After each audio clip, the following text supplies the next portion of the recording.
Hey everybody, and welcome to Walmart Storytime. My name is DJ, and I'm your guide and narrator for this series where we feature inspiring and positive stories for kids and families. And today is no different. We're very fortunate to share with you Fatima's Great Outdoors, a new book written by Umbreen Tariq about an immigrant family's first camping trip, particularly timely as so many of us are starting to get back outdoors. And even better, Umbreen is kind enough to join us. How are you, Umbreen? Hi, it's so great to see you. Oh, I'm likewise. great, and I'm really excited to be here. Well, thank you so much for being here. And before we turn it over to you officially for the full read there, I've just got a few questions that we just want to make sure that our audience gets the chance to know you a little bit. And what inspired you to write this? So, outside of my day job, I work for the federal government, but outside of my day job, I run this project called Brown People Camping, and it's a storytelling initiative to promote the outdoors for everybody to come and enjoy it. And so as I'm working on that project, I've been doing a lot of writing and speaking and a lot of advocacy work. My publishers found me through some of those essays I've been writing about how lucky and fortunate my family was as a new immigrant family to the United States to stumble into the outdoors. The way I was painting those pictures, my great team over at Cocula Imprint at Penguin thought there was a vision there that could really be translated well into children's books. So that's where it started, and here we are. And I'm curious, I know the protagonist, Fatima, is going on this great camping experience. So can you tell us what your first camping experience was like? So Fatima is actually me. Okay. So that was my first camping experience. This book really captures that. And, but for what the book doesn't capture is just the sense of adventure and enormity of everything that in my memory, being in the outdoors, it was just, everything was so large. The tent was large, the campground was large, the feelings of everything, whether it was sitting around the campfire or exploring on the trail, everything just felt so enormous and adventurous. And that's something really hard to capture just through words and images. Well, we have left our audience in suspense enough, and so I'm going to turn it over to you to handle the full read. But ladies and gentlemen, boys and girls, here's Umbreen Tariq reading Fatima's Great Outdoors. Thank you, and this is my book, Fatima's Great Outdoors. So Fatima and her appa stood at the curb and waited for their parents to pick them up from school. Today, they weren't going straight home. Today, the Kazi family was going camping for the first time. Camping, her father had said, was a great American pastime. The trip felt like Fatima's reward after a long, hard week. On Monday, some kids wrinkled their noses at her lunch. On Tuesday, someone in class laughed and told her it's pronounced fractions, not fractions. On Wednesday, a boy pulled on her long braid in the hallway. And on Thursday, she didn't do so well on her math quiz. Fatima smiled when her parents pulled up. The sisters piled into the car, squeezing in between pillows, blankets, and a big cardboard box filled with cooking supplies. Wow, this is a lot of stuff, Fatima yelled. Are we moving to the forest? Mama asked the girls in Urdu if they were excited as she reached back to hand them warm homemade samosas. The girls nodded vigorously with jack-o'-lantern smiles. How about some Ghani? Papa asked. Muhammad Rafi's voice rose from the car speakers and Bollywood songs spilled out from the windows. Fatima's cares melted away as they all sang along in Hindi. Papa shouted over the music and announced to the whole car how well she had done on her math homework. Shabash, Papa said with pride. Appa went on and on about school. Fatima slumped in her seat and ate another samosa. As Fatima thought about how to change the topic, her big sister pointed out the window and shouted, "Look, we're here!" The family cheered as they passed a sign for the state park. At the campsite, the girls helped their parents unload. First, Papa said, we must build our tent. Appa and Mama chose to start dinner instead. Fatima watched as Papa took the tent gear out of a sack. Papa grumbled in Urdu when the pieces wouldn't fit. Fatima wanted to help, but could she? She hadn't done anything right at school that week. What would make the campground any different? Fatima took a tiny step closer. She suggested to Papa that they read the instruction manual together. When they finished, Fatima stood proudly next to her brand new home in the forest. Shabash!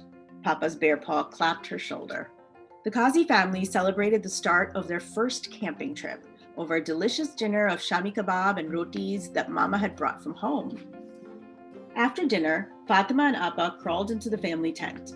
Appa was telling Fatima about how she won her class spelling bee when suddenly her face dropped. She gasped and pointed to the tent ceiling. 8 long, giant legs gripped the outside of their tent. "A monster!" the girls screamed and huddled together. They cried out for Mama. She was fearless and would know what to do. When they lived in India, Mama would catch the lizards and throw them out without flinching. That's why she had that funny finger, Appa said. She had been getting rid of a scorpion from her house when it stung her. The monster moved across the roof and the girls screamed again. "What's going on?" Mama shouted over the sound of dishes being washed. "Mama, don't open the tent," Appa yelled. "There's a giant poisonous spider monster outside." "Don't be silly, it's tiny," Mama replied impatiently. "Go brush your teeth before bed." Mama held the tent door flaps, and on the count of 3, the girls ran out. They followed the same precautions, coming back inside. 1, 2, 3. They zoomed into their sleeping bags in a single fluid motion. That night, Fatima had a hard time falling asleep. Crickets chirped and wind blew against their tent. She flinched every time a twig snapped. But soon, as the trees swayed outside, Fatima's eyes got heavy and she drifted into a warm, deep sleep that only campers enjoy. Soft snores drifted outside the Kazi's tent and joined the sounds of the forest. The next morning, Fatima woke up to the smell of anda and roti cooking in ghee. Papa was waiting for her to make the bacon over a roaring fire. He had promised Fatima they could have bacon for breakfast just like the other American families. They had even made a special trip to the halal butcher shop for the beef kind. "Bahir aa jao," Papa called for them to come outside.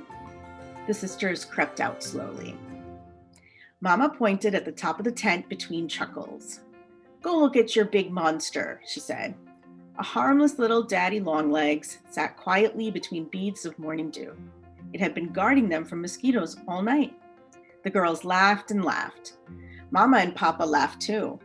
Fatima was pretty sure the spider joined in as well.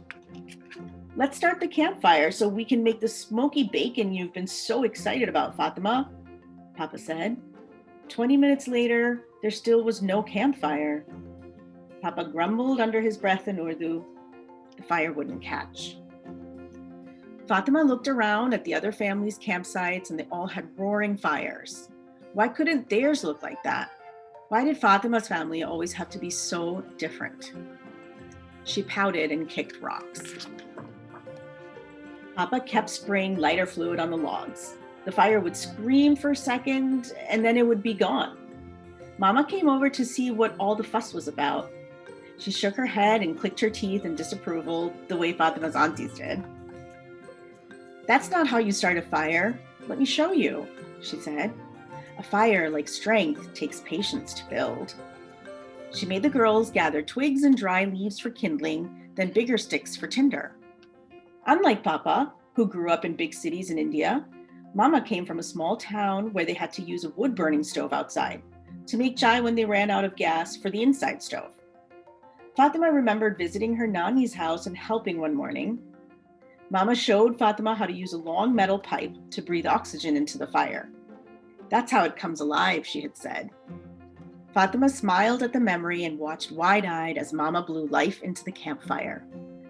Though Fatima hadn't built the fire herself, now she knew how. As the Kazi family packed up, Fatima's heart felt heavy. "I'm so sad," she told Appa. "I don't want to go home." Home meant no laughing around the campfire or telling funny stories from India.